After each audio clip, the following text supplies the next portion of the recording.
আসসালামু আলাইকুম dear viewers, যে যেখান থেকে রেসিপিটি দেখছেন আশা করছি ভালো আছেন। আজকে শেয়ার করছি কলিজার দো পেঁয়াজি।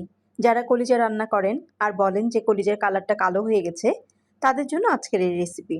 এভাবে রান্না করে দেখবেন কলিজার কালার আর কালো হবে না। প্রথমে আমি পানি নিলাম কড়াইয়ে, এটা ফুটতে দিলাম। দিয়ে দিচ্ছি 2 টুকরো দারচিনি, 2 টুকরো তেজপাতা আর একটা কালো এলাচ, মুখটা একটু ফাঁক করে নিয়েছি। হাফ কেজি পরিমাণ কলিজা, এখানে কলিজা ফুসফুস এগুলো আছে। এগুলো ছোটো ছোটো টুকরো করে নিয়ে একেবারে খুব ভালো করে 10 মিনিট ফুটিয়ে নিলাম। এরপরে নামিয়ে পানিটা ফেলে দিচ্ছি। আর এই যে কলিজাটা খুব ভালো করে ধুয়ে পরিষ্কার পানি দিয়ে ঠান্ডা পানিতে ধুয়ে রাখছি।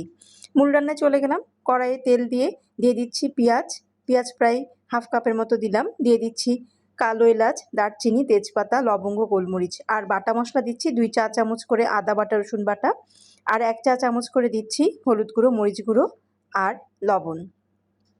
এগুলো খুব সুন্দর করে কষিয়ে নিচ্ছি। উপর দিয়ে আরও খানিকটা পেঁয়াজ দিলাম। এগুলো দিয়ে খুব ভালো করে 2 বার করে আমি পানি দিয়ে কষিয়ে নিব। যখন পানিটা শুকিয়ে আসবে তখন আবার পানি দিব। এভাবে 2 বার করে কষিয়ে নিচ্ছি। এরপরে ওই যে কলিজাগুলো ফুটন্ত গরম পানিতে দিয়ে ধুয়ে রেখেছি খুব ভালো করে, সেটা দিয়ে দিচ্ছি। দিয়ে খুব ভালো করে কষিয়ে নিচ্ছি। এটাও আমি 2 বার করে পানি দিয়ে কষাবো। একবার পানি দিয়ে পানিটা যখন নাড়াচাড়া করে শুকিয়ে যাবে তখন আরেকবার পানি দিব। দিয়ে এভাবে ভাজা করে নিব। এভাবে কষালে কলিজার মধ্যে থেকে কোনো ব্যাড স্মেল তো আসবেই না, আর কালারটাও তরকারি খুবই সুন্দর হবে। পানি দিয়ে দিচ্ছি বেশি করে সিদ্ধ হওয়ার জন্য। যখন পানিটা কমে আসবে আর কলিজাটাও সিদ্ধ হয়ে আসবে তখন উপর থেকে কিছু পরিমাণ আলু চৌকো করে কেটে রাখা ওগুলো দিয়ে দিচ্ছি। আলুটা দিয়ে ছোটোবেলা থেকে দেখে এসেছি আমার মামুনি আলু দিয়েই কলিজা রান্না করে, খুবই ভালো লাগে খেতে।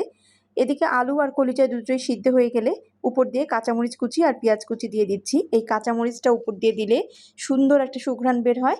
আর এই যে পেঁয়াজ কুচিগুলো এগুলো কিন্তু সিদ্ধ হয়ে যাবে না, আবার একেবারে কাঁচাও থাকবে না, এগুলো সফট হয়ে আসবে। এভাবে দো পেঁয়াজি রান্না করলে কলিজার খুবই ভালো লাগে খেতে। গরম ভাত, খিচুড়ি, নান রুটি, পরোটা, রুটি সব কিছুর সাথেই ভীষণ ভালো লাগে খেতে। দেখেন কালারটা কত সুন্দর আসছে। অল্প আঁচে বসিয়ে রাখলাম 10 মিনিটের মতো। এরপরে নামিয়ে নিচ্ছি। দেখছেন কীরকম কালারটা? এটা খেতে খুবই ভালো লাগে।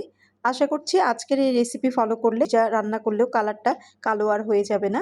এভাবে একবার কলিজার দো পেঁয়াজি রান্না করে খেয়ে দেখবেন। আশা করছি ভালো লাগবে। যদি ভালো লাগে লিজি শেফসের রান্নাগুলো ফলো করতে পারেন।